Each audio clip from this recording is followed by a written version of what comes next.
नमस्कार, स्वागत है आपका एबीपी न्यूज पर। आपके साथ मैं हूं आदर्श झा। पंजाब पुलिस ने आज लुधियाना ब्लास्ट मामले को सुलझाने का दावा किया है। पुलिस के मुताबिक ब्लास्ट में जिस शख्स की मौत हुई वही ब्लास्ट का गुनहगार था। लेकिन सबसे अहम बात यह है कि पूरी साजिश जेल में रची गई। साजिश में खालिस्तानी और पाकिस्तानी दोनों तार जुड़े हुए हैं। ये रिपोर्ट देखिए।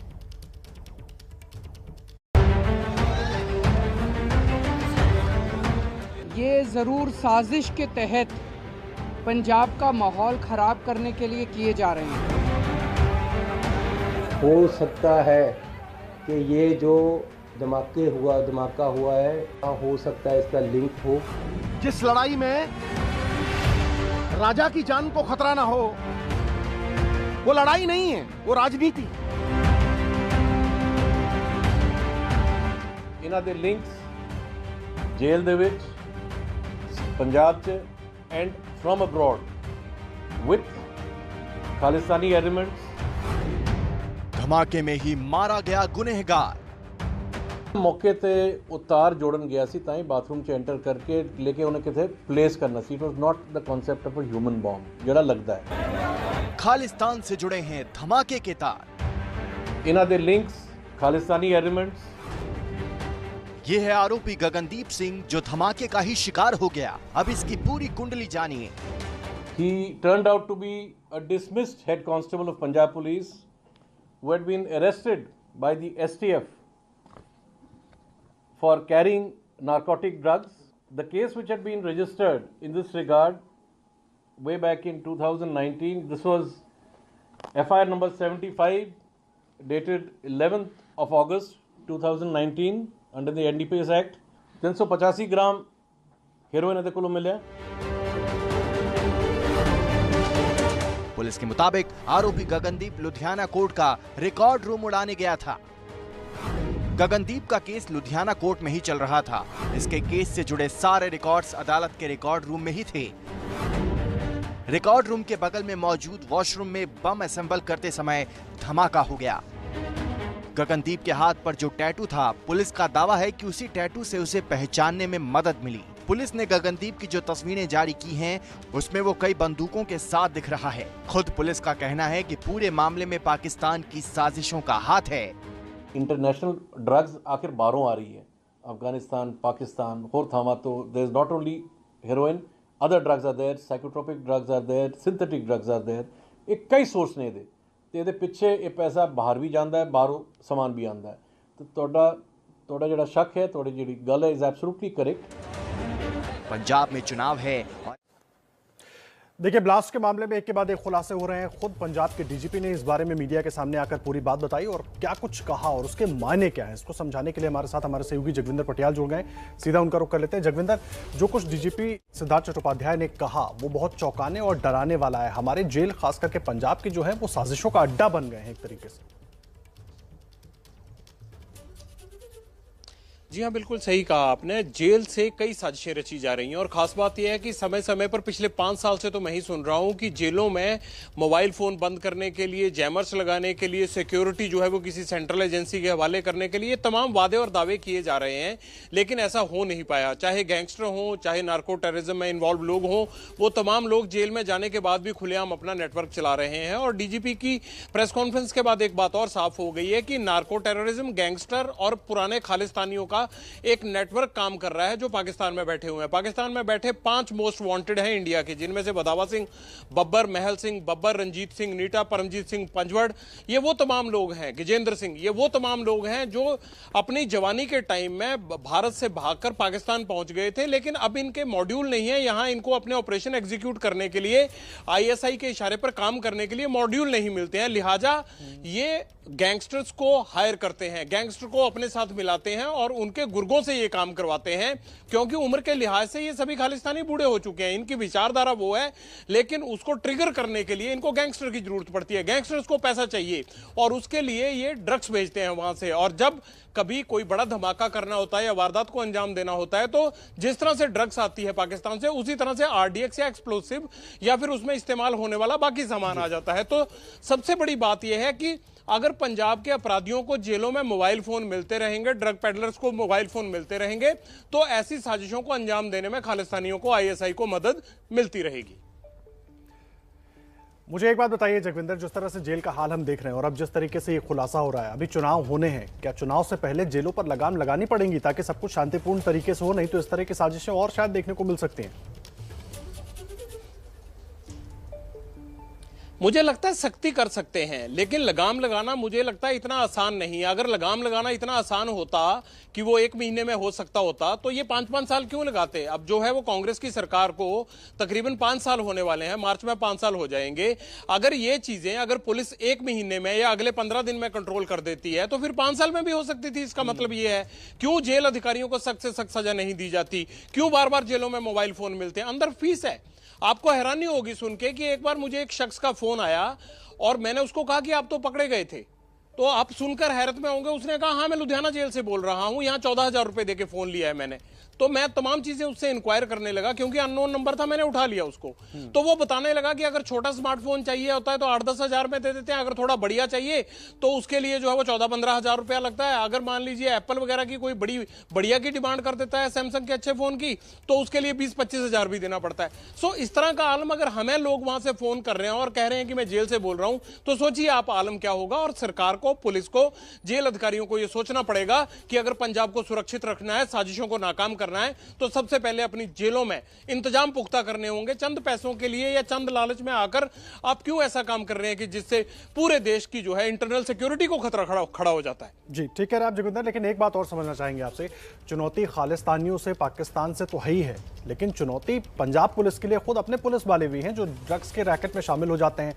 और खुद जो ये आरोपी था जिसकी मौत हो गई इस धमाके में, वो खुद इसका एक उदाहरण है।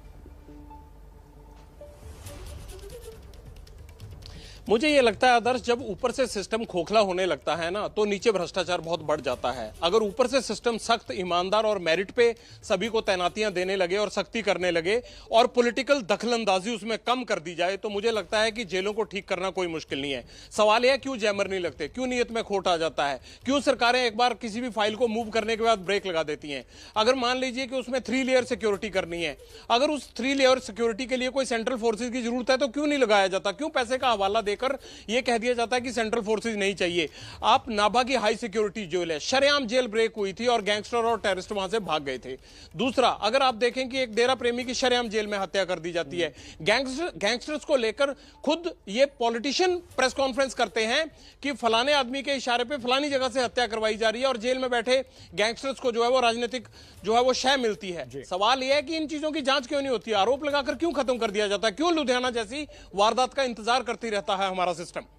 जाहिर सी बात है सिस्टम को दुरुस्त करना होगा और अभी तो चुनाव है, इसलिए बहुत ज्यादा सावधानी भी बरतनी पड़ेगी। बहुत धन्यवाद आपका जगविंदर इस पूरी जानकारी के लिए। आपसे लगातार आगे भी अपडेट लेते रहेंगे। जगविंदर पटियाला हमारे सहयोगी पूरी जानकारी ब्लास्ट केस के बाद जो कुछ हो रहा है, जांच जैसे आगे बढ़ रही है, सब कुछ बता रहे थे। और इत्र व्यापारी पीयूष जैन के घर पर अभी भी छापेमारी जारी है। कानपुर से अब तक पीयूष जैन के घर से 177 करोड़ रुपए का कैश बरामद हुआ है। उधर पीयूष जैन के बेटे प्रत्यूष जैन और मोलू जैन के कन्नौज वाले घर पर भी छापेमारी जारी है।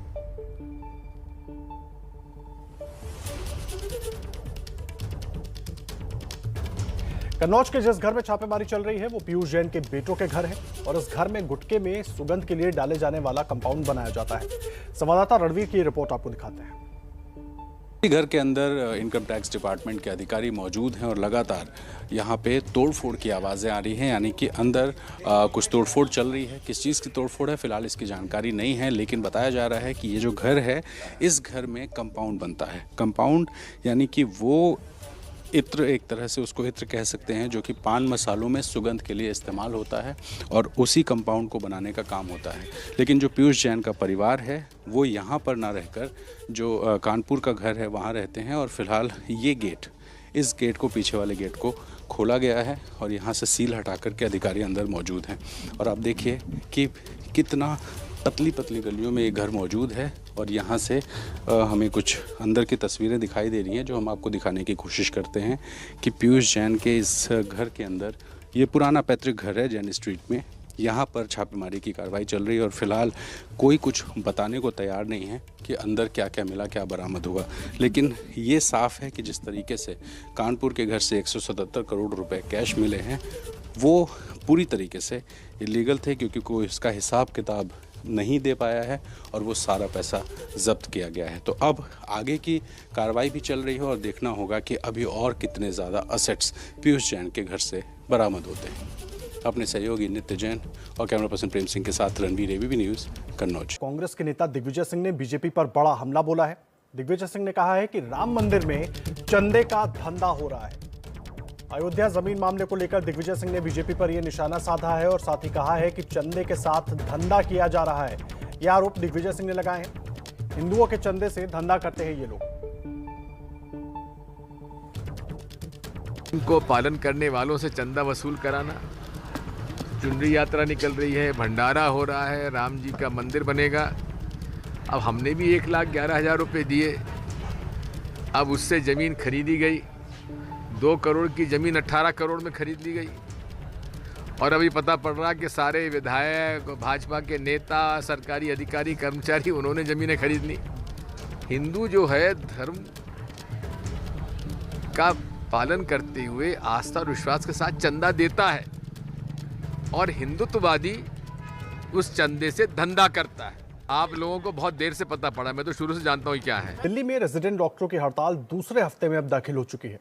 डॉक्टरों की मांग है कि जूनियर डॉक्टरों की भर्ती हो, लेकिन इस बीच सवाल यह भी है कि अगर कोरोना की तीसरी लहर आती है तो हालात बेकाबू हो सकते हैं।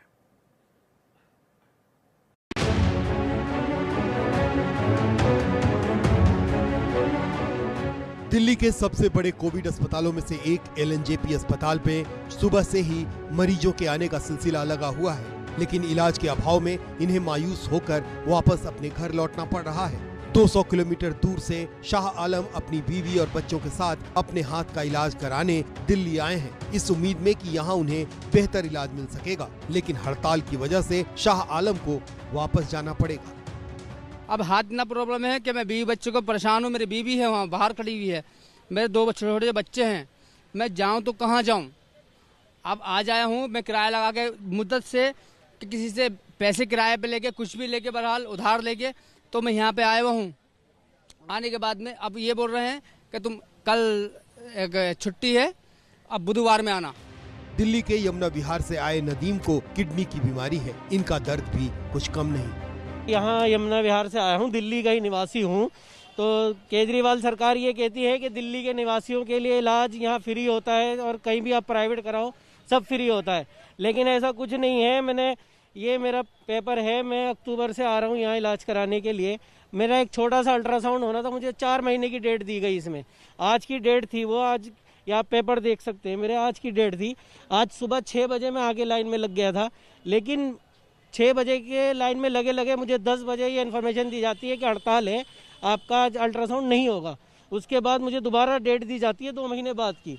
तो मतलब एक छोटा सा अल्ट्रासाउंड कराने के लिए मुझे 6-6 महीने धक्के खाना पड़ता है। उसमें ये कहते हैं दिल्ली वालों का इलाज फ्री होगा। 53 वर्षीय फिरदौस के शरीर के आधे हिस्से में सूजन है, दर्द भी रहता है, जिसका इलाज कराने वो सुबह से ही एलएनजेपी अस्पताल आई हैं, लेकिन हड़ताल की वजह से उन्हें बाहर से ही वापस कर दिया गया। चक्कर लगा रहे हैं, 8 दिन में आ रहे हैं, चक्कर लगा रहे हैं। 1 महीना हो गया, दवाई मिल ना पा रही है। हमें रिकॉर्ड बाहर से बाहर मना कर रहे हैं। क्या कह रहे हैं? वो कह रहे हैं हड़ताल आई है, जाओ यहाँ से। फिर आपने उनसे क्या कहा? डॉक्टर क्या करते हैं, आ गए हम तो वापसी। हड़ताल को लेकर बहुत दिक्कत हो रही है। ना तो ये बता दो, बोर्ड लिख दो ना बाहर की हड़ताल है, पेशेंट अपना आप ही चला जाएगा। ये पेशेंटों का नंबर नहीं होता इनके पास, सबके पास होता है। बस पेशेंट को दिक्कत करने की परेशानी है कि परेशान हो। बहुत से पेशेंट कितनी दूर से आता है। इनका क्या, ये तो घर अपने ऑफिस में बैठे हुए आराम से देख रहे हैं, मना कर दे रहे हैं, बाहर भेज दे रहे हैं। दिल्ली ही नहीं पूरे देश में ओमिक्रॉन की जो दहशत मौजूद है, उसके मद्देनजर डॉक्टरों की इस हड़ताल को जल्द से जल्द खत्म कराने की जिम्मेदारी सरकार की है, क्योंकि जब हालात बेकाबू होंगे तो संभालने के लिए और कोई नहीं बल्कि यही डॉक्टर काम आएंगे। दिल्ली से अहमद बिलाल की रिपोर्ट। और देखिए, पूरी जानकारी देने के लिए अजातिका सिंह हमारे सहयोगी इस वक्त सीधा जुड़ गई है हमारे साथ। सीधा उनका रुख करते हैं। अजातिका, दूसरे हफ्ते में अब हड़ताल प्रवेश कर चुकी है, ना डॉक्टरों की सुन रही है सरकार, ना डॉक्टर मान रहे हैं और बेहाल मरीज हो रहे हैं इसमें।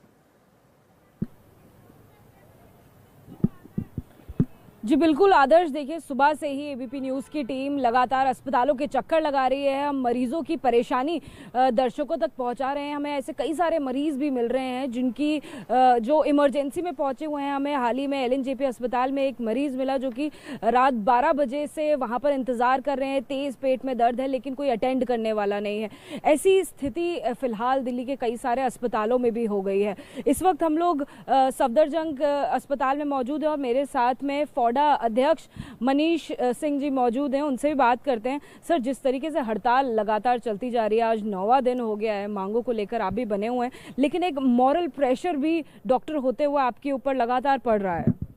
नहीं, बिल्कुल मरीजों की हमें भी काफ़ी चिंता है कि उनका सही से इलाज नहीं चल रहा है, बट मरीजों को भी समझना पड़ेगा कि ये हमारी गलती नहीं है, बिल्कुल सरकार की गलती है। ये सरकार हमारी बात सुन नहीं रही। पिछले 9 दिन से हमारे डॉक्टर्स जो है, हम सारे लोग रोड पे बैठे हैं। तो अब हम भी डॉक्टर्स मरीजों को समझना पड़ेगा, नॉर्मल पीपल को समझना पड़ेगा कि डॉक्टर्स भी इंसान होते हैं। आखिर कब तक आप उन पे बोझ डालते रहिएगा। जब से कोविड स्टार्ट हुआ तब से नॉन स्टॉप हमारे डॉक्टर्स लगातार काम किए, बिना अपनी जान की परवाह किए हुए काम कर रहे हैं। उसके बाद जब कोविड खत्म हुआ तो लगा कि हमें थोड़ा राहत मिलेगी, बट ऐसा हुआ नहीं। जो MBBS पास करने के बाद जो डॉक्टर्स जो MD के लिए जो एग्ज़ाम देते हैं वो एग्ज़ाम, नीट एग्ज़ाम जो जनवरी में होना था, दिसंबर जनवरी में होना था, वो जा कर के कहीं सितंबर में हुआ। सितंबर में होने के बाद रिजल्ट आया, उसके बाद अब काउंसलिंग हो नहीं रही है। अब ये कहते हैं कि भाई काउंसलिंग कोर्ट ने रोक रखी है। भाई कोर्ट ने तो आपसे बोला था आप काउंसलिंग करा लीजिए, आप पुराने तरीके से करा लीजिए रिजर्वेशन पॉलिसी से, बट ये कहते हैं कि नहीं, हमें तो नया रिजर्वेशन पॉलिसी लगाना है, उस तरीके से हम कराएंगे। तो अब क्या अभी बैठक की बात हो पाई है कि स्वास्थ्य मंत्री, केंद्रीय स्वास्थ्य मंत्री से आपकी कुछ समय पहले बैठक हुई थी लेकिन कोई समाधान निकल नहीं पाया? क्या फिलहाल किसी बैठक की बात हुई है? नहीं, माननीय मंत्री जी से तो हमारी 4 बार बैठक हो चुकी है, 4 बार मीटिंग हो चुकी है, बट उसमें से कुछ भी फ्रूटफुल हमारे लिए निकल के नहीं आया। वो सिर्फ वर्बल एश्योरेंस देते हैं, हर बार यही कहते हैं कि 1 हफ्ते में हो जाएगा, और 1 हफ्ते करते करते 1 महीना उन्होंने निकाल दिया, और 1 महीने से हमारे डॉक्टर्स ऐसे ही परेशान हैं। सर, जिस तरीके से लेकिन सवाल यह है कि सरकार का अपना एक तर्क है, और जब तक सरकार इसको सुलझाने की बात नहीं करेगी या डॉक्टर्स नहीं मानेंगे, कम से कम दोनों को मिलकर मरीजों का ख्याल करना पड़ेगा। वो मरीज जो दर दर भटक रहे हैं इलाज के लिए। लगातार अपडेट आप तक पहुंचाते रहेंगे। बड़ी खबर आ रही है चुनावी राज्य पंजाब से। पंजाब में 32 किसान संगठनों में से 22 किसान संगठन चुनाव लड़ेंगे। किसानों ने संयुक्त समाज मोर्चा के नाम से पार्टी बनाई है। किसान नेता बलबीर सिंह राजेवाल होंगे पंजाब चुनावों में किसानों के संगठन का चेहरा। ये बड़ी जानकारी इस वक्त हम आपको दे रहे हैं। पंजाब में 32 किसान संगठनों में से 22 किसान संगठन चुनाव में उतरेंगे, पंजाब चुनाव लड़ेंगे। जगविंदर पटियाल हमारे सहयोगी जुड़ गए। जगविंदर, क्या मिल रही है पूरी जानकारी?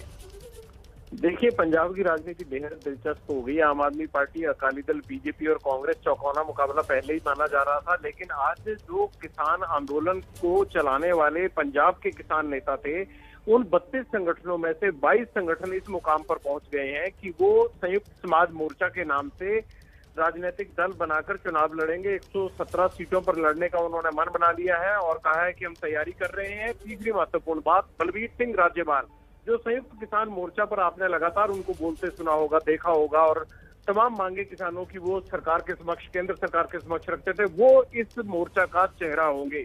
यानी हम ये कह सकते हैं कि उनके चीफ मिनिस्टर पद के उम्मीदवार बलबीर सिंह राजेवाल होंगे। तो एक बार फिर जो आंदोलन है, आंदोलन से पंजाब में पहली बार और देश में अगर देखें तो दूसरी पार्टी बनने जा रही है। पहले आम आदमी पार्टी बनी थी और अब किसान संयुक्त समाज मोर्चा बना है। तो कुल मिलाकर पंजाब में अब ये किसान आंदोलन से लेकर जो इनका प्रभाव बढ़ा है, वो किस तरह से रिवायती पार्टियों की राजनीति को, वोट बैंक को प्रभावित करते हैं, ये एक बड़ा चैलेंज उन पार्टियों के लिए भी है, चाहे कांग्रेस हो, अकाली दल हो, बीजेपी हो, आम आदमी पार्टी हो, और वहीं किसान संयुक्त मोर्चा को भी ये एक बड़ा चैलेंज है कि कैसे वो उन पार्टियों से ऊपर चढ़कर।